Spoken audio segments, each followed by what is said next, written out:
అందరికీ నమస్కారం.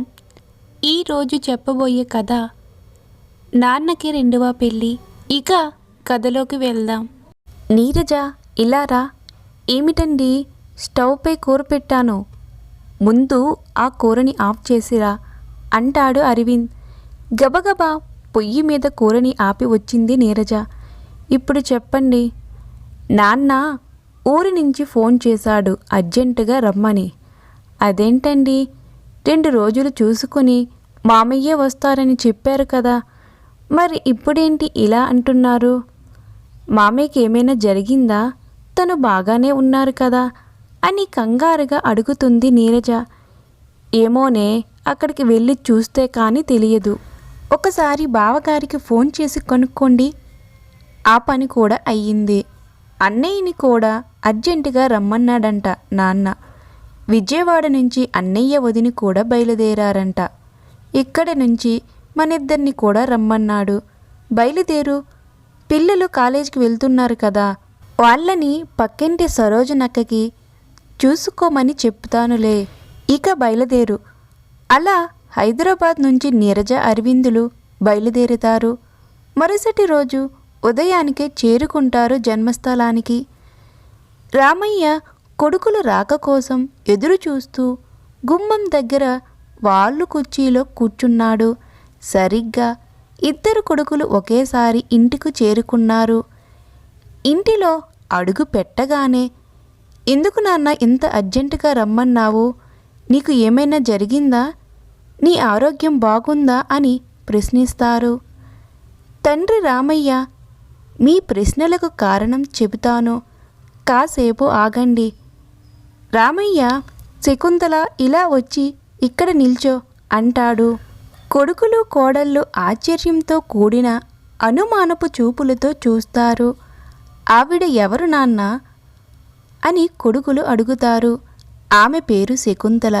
ఈమెను నేను పెళ్లి చేసుకోవాలని అనుకుంటున్నాను అంటూ రామయ్య తన నిర్ణయాన్ని వ్యక్తపరుస్తాడు. పెళ్ళ? ఏంటి నాన్న మీరు అంటున్నది అని కొడుకులు. మనవళ్ళు మనవరాలకు పెళ్లి చేయాల్సిన వయసులో మీకు పెళ్ళేంటి మామయ్య అని కోడళ్ళు. మీరు ఈ నిర్ణయం తీసుకోవడం ఏంటి? అసలు ఈమె ఎవరు, ఎక్కడి నుంచి వచ్చింది అని తండ్రిని నిలదీస్తారు. దాంతో రామయ్య, అందరూ వినండి, ఈ నిర్ణయానికి కారణం ఈమె ఎవరు అన్నది చెబుతాను. ఈమె నా మొదటి భార్య. మీ అమ్మను పెళ్లి చేసుకోకముందు ఈమె మెడలో తాళి కట్టాను. ఆ రోజులలో తల్లిదండ్రులు ఇష్ట అయిష్టాలను తెలుసుకోకుండా పెళ్ళిళ్ళు చేసేవారు. అలాగే నా పెళ్ళి జరిగింది. ఆ సమయంలో నా మనసులో మీ అమ్మ జానకి ఉండేది. మా ప్రేమ గురించి చెప్పినా వినకుండా ఈమెతో నా మొదటి వివాహం జరిపించారు. పెళ్ళయ్యాక నీ ప్రవర్తన మార్చుకుంటావని ఈమె మెడలో బలవంతంగా తాళి కట్టించారు. ఇష్టం లేని పెళ్లిలో ఏముంటాయి? అన్నీ కన్నీళ్ళే, కలహాలు, అయిష్టాలు, మనస్పర్ధనలు. పెళ్ళైన తరువాత ఈమెను చూసి ఆమెట దూరంగా ఉండేవాడిని. ఏనాడు ఈమెను భార్యగా అంగీకరించలేదు. ఒక విధంగా చెప్పాలంటే నా అయిష్టంతో తనకి నరకాన్ని చూపించాను. అయినా సరే నన్ను సహనంగా, ఓర్పుగా భరించేది. ఎందుకంటే ఆమెకి నేనంటే ఇష్టం. చీ అన్నా ఏనాడు బాధపడలేదు. ఇష్టం లేని మనిషి కదా అని తనపై లేనిపోని అబండాలు వేసేవాడిని. ఎందుకంటే ఆ రోజుల్లో నాకు ఆ బంధంపై నమ్మకం లేదు. తను ఆఖరికి మీరు నన్ను భార్యగా అంగీకరించకపోయినా పర్వాలేదు, వేరొక పెళ్లి చేసుకున్నా పర్వాలేదు, ఈ ఇంటిలో ఉండనిస్తే చాలు, మీకు జీవితాంతం పని మనిషిలాగా సేవలు చేసుకుంటూ బ్రతుకుతా అంది. అయినా తనని అర్థం చేసుకోలేకపోయా, తన ప్రేమని గుర్తించుకోలేకపోయా. ఆఖరికి ఒకరోజు పెద్ద మనుషుల మధ్య నేను తనతో విడాకులు తీసుకున్నా. వెంటనే నా మనసుకు ఇష్టపడిన మీ అమ్మని పెళ్లి చేసుకొని సంతోషంగా ఉన్నా. కానీ ఈమె నాతో విడాకులు తీసుకొని తనతో పాటుగా తన పుట్టినిల్లు కంటతడి పెట్టుకొని బాధతో కృంగిపోయారు.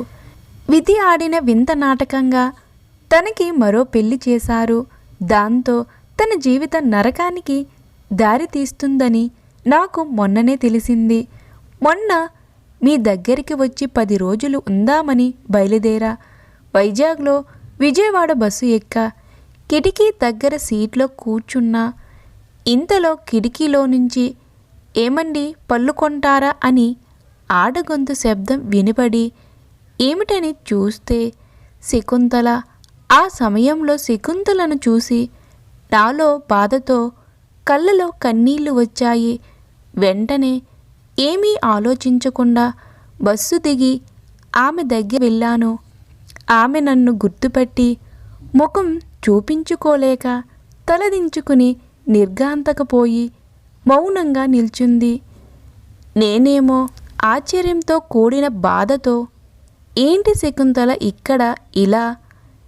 నువ్వు నీకు ఇష్టమైన వాడితో పెళ్లి చేసుకుని సుఖంగా ఉంటావని అనుకున్నా, కానీ నీకేంటి ఈ పరిస్థితి అనగా ఆమె కళ్ళ నుంచి కన్నీళ్లు జలజల కారాయి. ఆమెను ఆ క్షణం ఆపటం నా వల్ల కాలేదు. శకుంతల ముందు ఆ ఏడుపు ఆపి కన్నీళ్లు తుడుచుకో అన్నాక, మీతో విడాకులు తీసుకున్నాక నా తల్లిదండ్రులు నా జీవితం బాగుండాలని మా పక్క ఊరిలో వెంకటరమణ అనే వ్యక్తికి ఇచ్చి పెళ్లి చేశారు. పెళ్ళైన కొత్తలో నాతో బాగానే ఉండేవాడు. కొన్నాళ్లకు తను చేసిన వ్యాపారంలో నష్టాలు వచ్చాయని మందు తాగడం మొదలుపెట్టాడు. చెడు అలవాట్లకు బానిసయ్యాడు. దాంతో తన ఆరోగ్యం కూడా పట్టించుకోలేదు. నేను ఎంత చెప్పినా నాతో గొడవకి చూసేవాడు. అలా మా మధ్య దూరం పెరిగింది. ఆఖరికి అనారోగ్యంతో మరణించాడు. వ్యాపారంలో నష్టాల వలన ఉన్న ఆస్తులు ఆ అప్పులకే సరిపోయాయి. దాంతో పుట్టెడు దుఃఖంతో కన్నవారింటకు అడుగుపెట్టా. కూతురు పరిస్థితి ఇలా అయ్యిందనే బాధతో మా నాన్న కన్ను మూశారు. నాన్న చావుని జీర్ణించలేకపోయిన అమ్మ సంవత్సరం తేడాతో కన్ను మూసింది. వాళ్ళ మరణంతో నా జీవితం అస్తవ్యస్తంగా మారింది. ఆఖరికి దిక్కుతోచని స్థితిలో పొట్టకూటు కోసం నా జీవితాన్ని ఇలా కొనసాగిస్తున్నా అని నాతో చెప్పి బాధపడింది.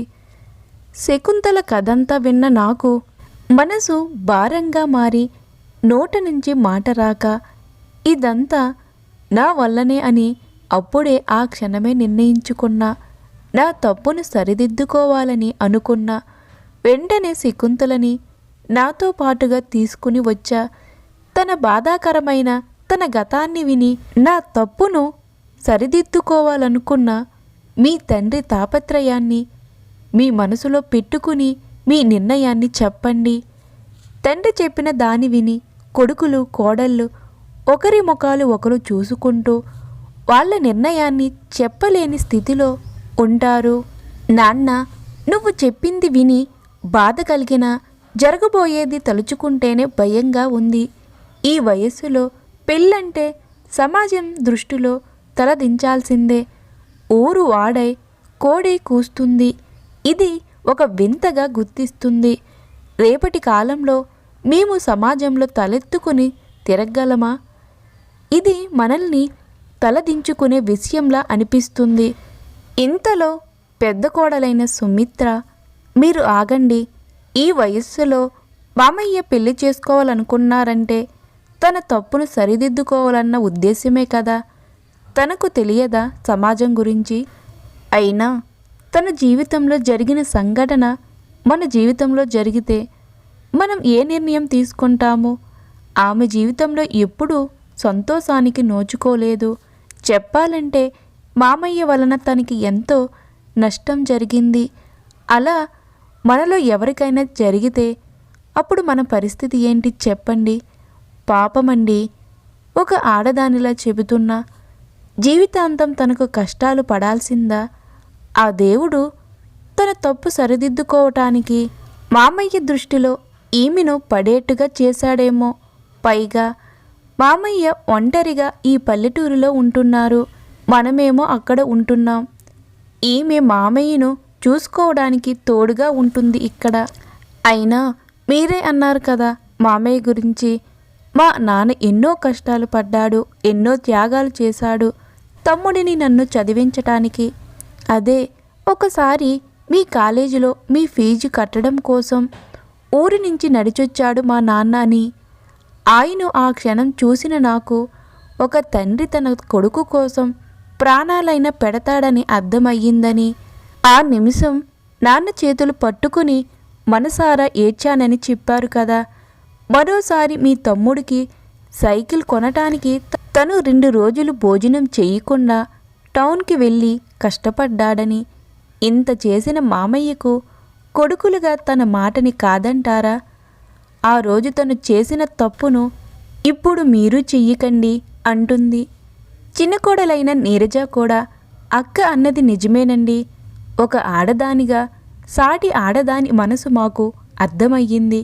సమాజం గురించి ఆలోచిస్తే లోకులు కాకులు వంటివారు. చీటికి మాటికి కాకుల్లా అరుస్తూ ఉంటారు. పొరుగువారిపై రాళ్ళు ఎప్పుడూ విసురుతూ ఉంటారు. అలాంటి వాళ్ళ గురించి పట్టించుకోవడం అనవసరం. మనకి మామయ్య ముఖ్యం. తన తప్పును సరిదిద్దుకోవటం ముఖ్యం. ఏమో ఈమెకు చేసిన అన్యాయం, ద్రోహం మన పిల్లలకి చుట్టేస్తుందేమో. ఆ శిక్ష మనకు వద్దండి. ఈ జన్మలోనే తన తప్పుకు ప్రాయశ్చిత్తం చేసుకోనిద్దాం. దయచేసి పంతానికి పోవద్దు, నలుగురి గురించి ఆలోచించొద్దు అంటుంది. దాంతో కొడుకులిద్దరూ తన తండ్రి తనకు చేసిన త్యాగాలను, కష్టాలను గుర్తు చేసుకుంటారు. పెద్ద కొడుకైన రఘునాథ్ తండ్రి నిర్ణయాన్ని అంగీకరిస్తాడు. అన్నయ్య అంటూ అరవింద్, మీ అందరికీ తెలియని ఒక చీకటి కోణం చెబుతాను. నీరజ నేను ప్రేమించుకున్నాం, పెళ్లి చేసుకోవాలనుకున్నాం. ఆ విషయం నాన్నకు చెబితే సమాజం గురించి ఆలోచించకుండా, నన్ను ఒక మాట కూడా అనకుండా మా ప్రేమను అంగీకరించాడు. నీరజ వాళ్ళు ఏమీ లేని వాళ్ళు అని చెప్పినా మనకి ఉంది కదా, అది సరిపోదా మీ ఇద్దరూ కలిసి బతకటానికి అని చెప్పి భరోసా ఇచ్చి మా ప్రేమ పెళ్ళిని పెద్దలు చేసిన పెళ్లిగా మార్చి ఎవరికీ తెలియకుండా చేశాడు. ఆనాటి నాన్న పెద్ద మనసుని ఈనాడు చెప్పకపోతే నాకు కృతజ్ఞత లేనట్టే. నాన్న రుణం ఈ విధంగా తీర్చుకోవటానికి అవకాశం వచ్చింది అని నాన్న నిర్ణయాన్ని ఏకీభవిస్తాడు.